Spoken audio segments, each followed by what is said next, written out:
पुरुषोत्तमम। वंदे पुरुषोत्तमम।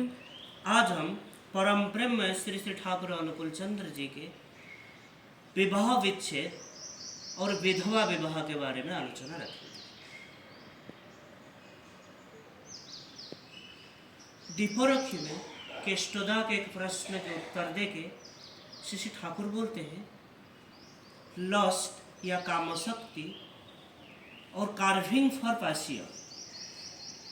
केष्टोदा पूछते हैं कि विवाह विच्छेद के उत्स कहाँ है, इसके सोर्स कहाँ है। तो श्री ठाकुर उत्तर देते हैं, लस्ट या कामशक्ति एवं क्रेविंग फॉर पैसियन या प्रवृत्ति पूरण के आकांक्षा होता है सोर्स ऑफ डाइवोर्स या विवाह विच्छेद के उत्स। इसीलिए एडजस्टेड होके चलना अच्छा है। जीसस क्राइस्ट वो डाइवोर्स या विवाह विच्छेद के विरुद्ध में बहुत भाव से बोले हैं। लव या प्यार ही होगा basis of marriage, soil of marriage. विवाह के भित्ति और विवाह के भूमि यही प्यार ही होना चाहिए, और पैशन या प्रवृत्ति होगा सेकेंडरी थिंग या गौण विषय।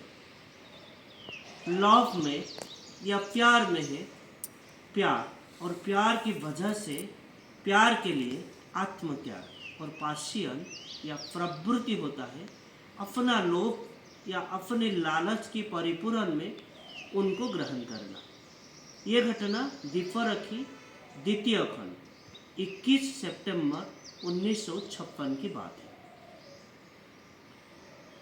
श्री ठाकुर को प्रश्न किया गया, अत्यावश्यक क्षेत्र में विवाह विच्छेद चलेगा या नहीं। प्रश्न किया गया, ऐसा अनेक क्षेत्र है जहाँ डाइवोर्स एसेंशियल या ये जो विवाह विच्छेद अत्यावश्यक हो जाता है। संसार में ऐसे गंडगोल होता है तो किसी तरह मत का मेल नहीं होता और कोई एक दूसरे के साथ मिलकर रहना नहीं चाहते, अपने मतांतर या मन के अमेल होता है। श्री ठाकुर बोलते हैं, वहाँ वर्जन नहीं लेकिन दूर में रहने की बात है। लेकिन वहाँ वही स्त्री लोग वो भी फिर दूसरे के साथ जाके विवाह बंधन में बैठेगा, वो विधान हम लोगों के शास्त्र में नहीं है। केष्टोदा पूछते हैं, लेकिन शास्त्र में तो ये जातीय एक विधान है, नष्टे मृते प्रवर्जिते क्लिवेच पतिते पतौ पंच स्वपोषु नारीणां परिरण्य विधीयते। श्री ठाकुर बोलते हैं, वो समीचीन होने से भी शुभप्रसु नहीं होता, वो अपधर्म होता है। अपधर्म के भी कैटेगरी या श्रेणी विभाग है। जैसे वार में जाता है और उधर जाके शायद उसको गोमांस खाना पड़े और वो गोमांस खाता है, या वो जेल कोई जाता है, वो जेल जाके किसी से हाथ से कुछ खा लिया, या कोई असुस्थ है, कोई बीमार है, कोई बीमार होके या असुस्थ होके शायद कि कोई डोम के हाथ से पानी पी लिया, उससे तुम्हारी जाति नहीं चला जाएगा। लेकिन जो अपधर्म उसको पहचान के कंसिडरेबल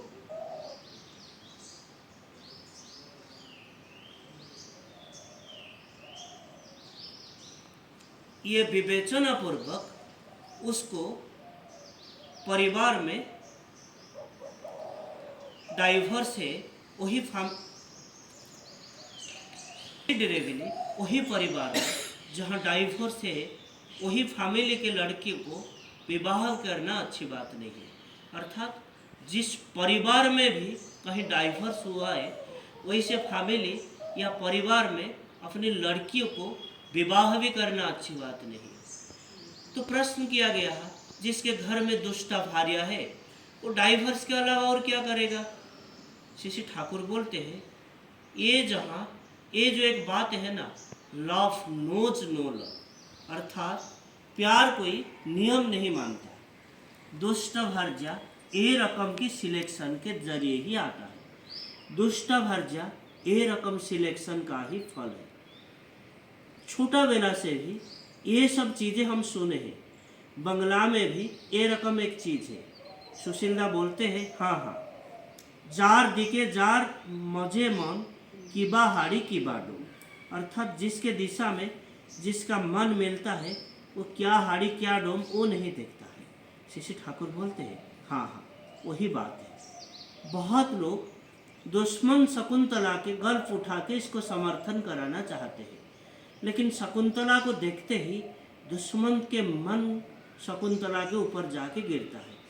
उसको प्यार विवाह करने के लिए उनको इच्छा होता है, लेकिन दुश्मन तो जानता है कि वो ब्राह्मण कन्या, फिर भी उसके मन उसकी दिशा में क्यों जाता है। दुश्मन तो क्षत्रिय है और शकुंतला तो ब्राह्मण है। तब वो मन ही मन विचार करना शुरू कर देता है कि मेरा पूर्व पुरुष शिष्ट भाव से चले हैं, हमारे वंश में कभी भी पाप नहीं घुसा है, मेरा वंश के अंदर सदाचार है, मेरा वंश सदाचार संपन्न है। उसके बावजूद भी मेरा मन अगर शकुंतला की तरफ खींचते चला जाता है, तब वो निश्चय क्षत्रिय के विवाह योग्य हो सकता है और किसी तरह वो विप्र कन्या नहीं हो सकती, क्योंकि मैं जिस वंश का बेटा हूँ वहाँ मेरा मन कभी भी बुरे दिशा में जा नहीं सकता है। और ये बात भी सत्य है कि शकुंतला जो है वो शकुंतला क्षत्रिय कन्या है। ठाकुर को ये पूछा गया है कि विवाह विच्छेद उसका परिणाम वो क्या भयावह होता है।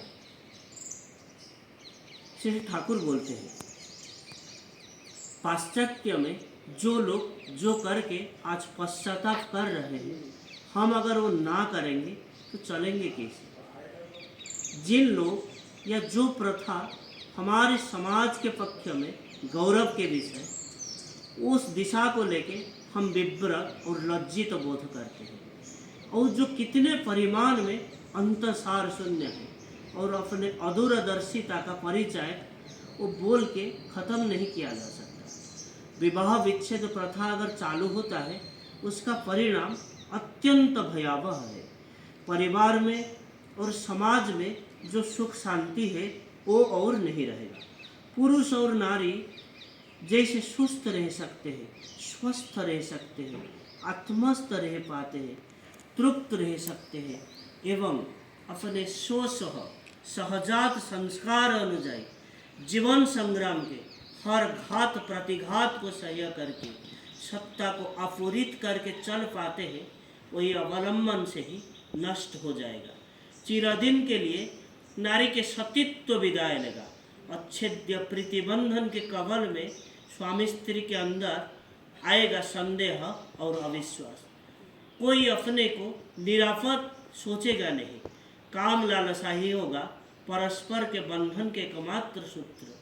परस्पर को सहन करके वहन करके संतान संतति आत्मीय स्वजन परिवार परिवेश सब के प्रति ममताबद्ध होके सारा जीवन मिलित सत्ता होके ये जो संसार करने की परिकल्पना ये उभान हो जाएगा।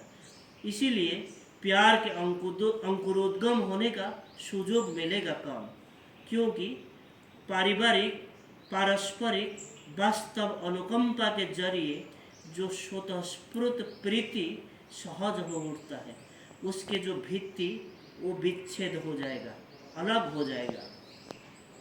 सामान्य दुख दारिद्र्य मनोमालिन्य संकट या संक्षोभ के समय में ऐसे प्रतीत होगा कि विवाह बंधन से कैसे उद्धार पाए, कैसे विवाह विच्छेद की ओर चले, विवाह बंधन से कैसे निष्कृत पाए।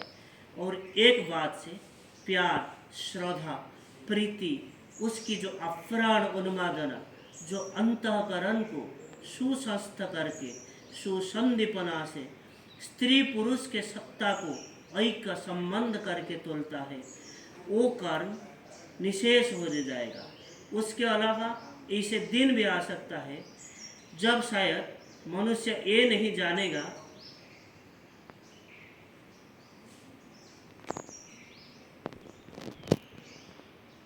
वो ना होने से शास्त्र सिद्ध विवाह जहाँ है वो अच्छेद्य वो अच्युत होना ही वो भी वांछनीय है।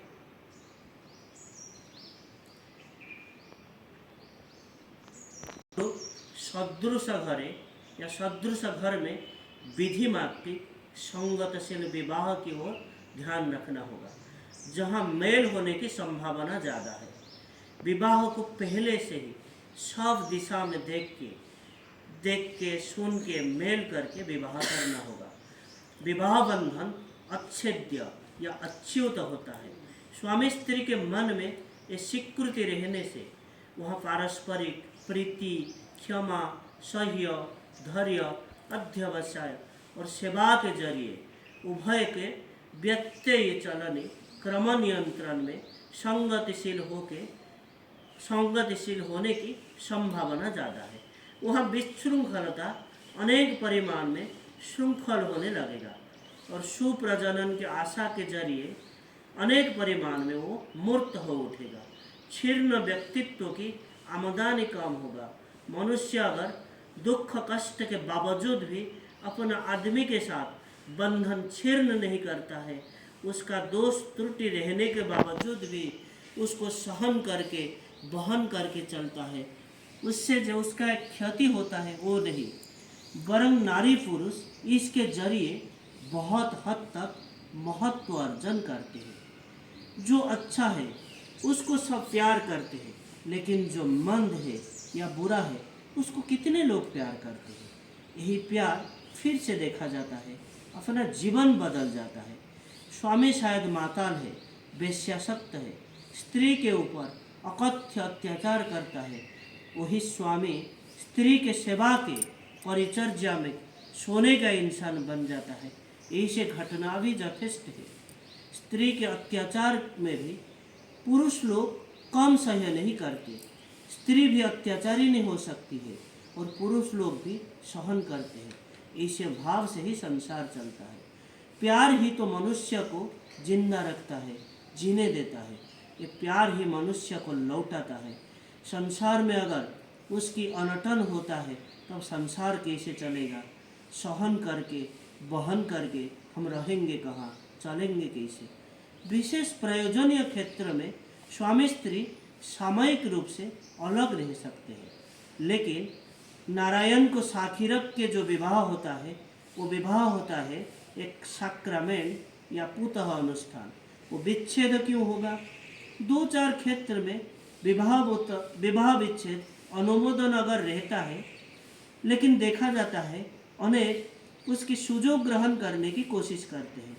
व्यत्यय चलने जो लोग होते हैं वो फिर अपना दल बढ़ाने के लिए कोशिश करेंगे, दल बढ़ाने की प्रयास करेंगे। जहाँ या जिस देश में विवाह विच्छेद है सुनने को मिलता है उनके पारिवारिक जीवन में अशांति के अंत नहीं। हम क्या खाल काट के कुंभीर को बुला के लाएंगे। ये घटना आलोचना प्रसंग 5म खंड 6 जनवरी 44 की बात है। आज के लिए इतना है। वंदे पुरुषोत्तमम्। वन्दे पुरुषोत्तमम्। जय।